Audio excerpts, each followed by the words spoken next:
Aloha everybody, it's April 14th and it is about 4:40 p.m.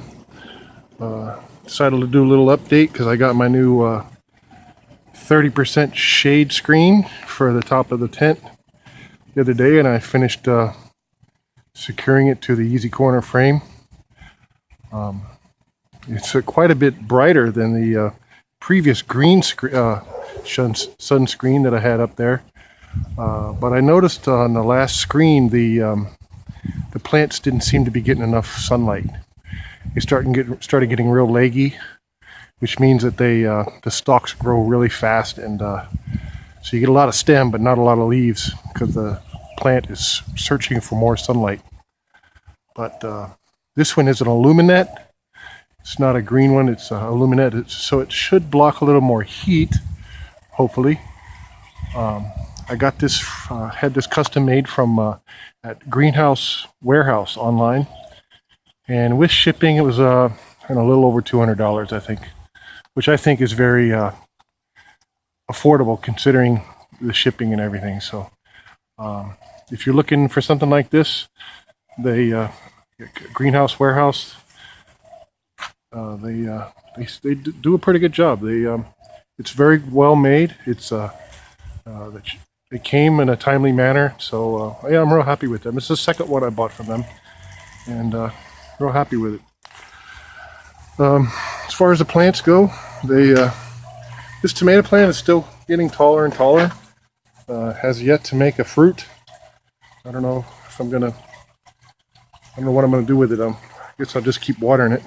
These marigolds have blossomed up. They look beautiful. Those are the ones that I've transplanted from the Aquaponics. Just look gorgeous. They've been bringing a few bees in here and there, which is actually what they're supposed to do. The pepper plant that usually sits up there is sitting right here. As you can see, it's dropped its foliage again, even though I'm still watering it. Yeah, I don't know what's up with that thing. And then the Hawaiian chili pepper plant has been just recently harvested, and it's still loaded, so I'm real happy with this plant. The tomatoes are, yeah, they're a little haggard. They're still making some fruits here and there. I've been neglecting them.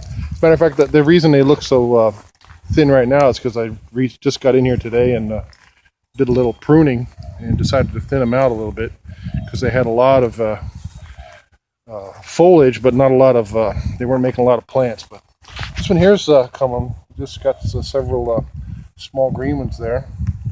Got some eggplant coming along, and this little development I found today. It looks like a mouse or something has gotten in there and ate the bottom of that eggplant.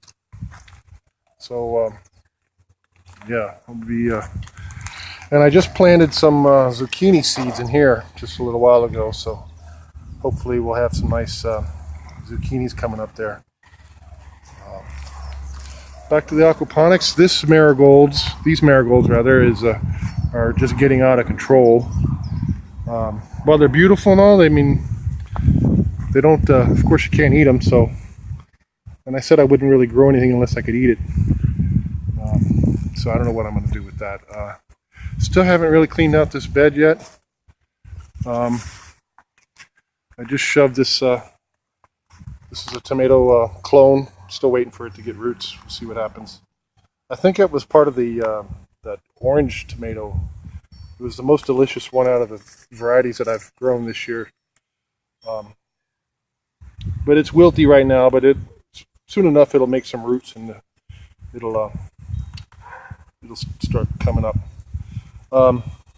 These green onions, as you can see, there's a lot of seed tops here, and you can see all the little baby onions coming up here. That's just from the seeds that have fallen off of the plants. There are even some up under here, underneath the choy sum. See that? There was actually one of the flower heads. Oh, this one right here, I believe, was laying right over there, and those seeds popped out. And this one, and that's where they lay. And now there's a bunch of little baby onions there. So I think I decided that once they start coming up, we get big enough to use, I'll start pulling the whole onion up from those areas, because I don't want them spreading out throughout the whole bed. This choice sum here is ready to be harvested. As soon as the wife figures out what she wants to do with it, that'll be coming up. Still haven't decided whether or not we're going to keep the Malabar spinach any longer. I asked the wife and she hasn't decided, so I mean, I don't want it. So these bottom leaves though are quite healthy. It looks gorgeous. Some of the older leaves look a little well, old. The ones up on the trellis, but the ones down low seem to be doing very well. So maybe that thing's more happy when it's just crawling along the ground. So I don't know. Over here we still have kale galore. Just recently harvested a whole bunch of ong choy from this bed, and because it was hanging down, actually it was hanging down the side down here, and it was coming down onto the ground, and then started trailing up the section between here. It was headed that way. So I'm like, okay, that's enough. I gotta cut this stuff, because and this stuff just keeps spreading. It spreads like a watercress, and it just absolutely loves being over here in the aquaponics. But the star of this grow bed is definitely the taro. This thing is just getting huge. I mean, look at the size of these leaves. I mean, this thing is crazy. I know the wife is already drooling thinking about the luau she wants to make out of those. These bottom leaves here are kind of haggard, so they'll probably come off. And I even have a smaller taro coming up from underneath here. See, those are the leaves from the small taro. But yeah, this stuff is looking very, very healthy. Nice big leaves here. Yes, and the Okinawan spinach is still just going like gangbusters. Oh, and on this bed we have kale, kale, kale, kale, and more kale. I just cut back all these garlic chives because I've got these little black, I don't know if you can see them, all these little black aphids in there. You see that? And I keep cutting them back, hoping that I'll get rid of them. They seem to be just quite determined to set up residence in my garlic chives. Been hitting it with a little bit of neem oil, but the plants don't seem to like the neem oil too much. Maybe I need to reduce my concentration. I got a little eggplant starting here. Happy to see that. I kind of had given up hope on this eggplant bush here, but it's getting out some new growth. Well, look at that. I got a little bud right there. That's probably going to be an eggplant as well if it survives. So I'm not a big eggplant fan, but the wife loves it. I just cut some sage. This is sage. Some thyme. And some of the oregano. It's all the oregano under here. But I'm actually roasting a chicken right now. I'm just going to make some chicken and dumplings tomorrow. And I cut way too much to put inside the cavity of the bird. And I had a whole bunch left over, so I thought, you know what, the heck with it. So I covered the entire chicken with the herbs. I mean, you can't even see the chicken. And I covered the whole thing with aluminum foil and just roast it like that. See what happens. Normally that would cost an arm and a leg to do that if you bought all those herbs at the grocery store. But hey, I got them for free here, so why not? I mean, this stuff's growing faster than I can use it, so it's just, we can almost get doggone wasteful with it. To the point of, just using it like we're rich people or something. But actually, now that I'm over here filming and I'm looking at all this Okinawan spinach, this stuff really needs to be cut back. It's really, really crowding out this bed. So I have to give some of that away, or maybe I'll cook some up for dinner, something.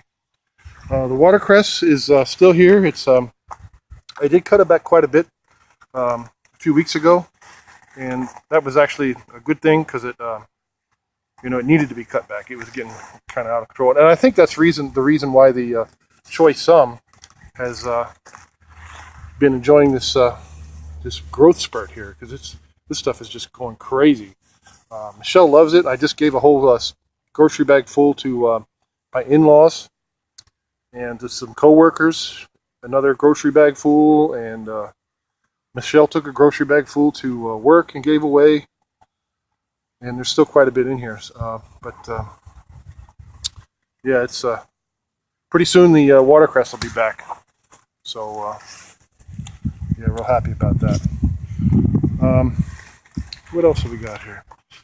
Oh, the lettuce, of course, is quite mature now. It's really ready to be picked. I'm probably going to have a salad tonight. I got a few tomatoes on the windowsill that are ripening up. Unfortunately, I have to, you might be able to see them over there. I have to, there's some papayas over there as well. That doesn't want to focus through the, it's getting confused with the bird netting here. Anyway, but I got some papayas over here. Sorry, with the zooming. There's all the chili peppers and some tomatoes and papayas and stuff ripening. I have to bring them in to keep the birds off of them. I was hoping the bird netting would be enough, but it's really not. So yeah, I still have to pull stuff off the plants. And as a matter of fact, those 2 tomatoes over there are going to have to come in pretty soon. These are to the point to where oh, there they go. These guys here are to the point to where if I leave them out here for another 2 days, the birds will probably start pecking at them. And I hate to lose to my tomatoes to the birds. This nasturtium has, I don't know, it was very lush earlier, but I guess it's reached the edge of its life cycle. There's only a little bit of flower left here. So this is probably going to get pulled out. As a matter of fact, these tomatoes are probably going to get pulled out shortly too. These ones inside the wicking beds here are not, or in this bed anyway, is not really producing much. I probably need to prune it more, but I don't know. I think I might pull it out and try a different vegetable. I know Michelle wants some of those honey boat squash, so maybe I'll just do a big squash bed over here. I got the zucchinis over here, so I could put some honey boat squash over here. Change the theme over here. So anyway, and of course the fish are still there. They haven't done anything. In case you haven't seen, I am planning a new project for the front yard. It's going to be rather large. As a matter of fact, I'll walk you to the front and I'll show you exactly what I'm going to do. Oh, the fig tree is looking gorgeous. We've had some rain recently, so it's coming along. I don't know how long it takes to get fruit off of a small fig tree like this, but we're eagerly awaiting. These guys obviously need some water. These are artichokes, but they're growing like gangbusters. They look quite healthy. They just need a little bit of water. This bed here, there's more sage and there's some rosemary. And there's 2 turnips that didn't make it on the first round that I decided to pop up for this. And then there's a whole bunch of carrots here that I probably need to start harvesting. So here is 2 of the IBC containers that I was originally going to use on this front yard system, but now that I've changed my mind, I'm not quite sure what I'm going to do with those. I'm going to either give them to my father-in-law or make wicking beds out of them. But this section over here is where I'm going to build the new system. There's going to be, this area here is going to have a fish tank from over here all the way along the front of the house to here. It'll be, the water will be about 3 feet deep. It's about 36 inches or 40 inches wide. So it'll be about 1,500 gallons, which should be enough water for about 300 fish or so, give or take.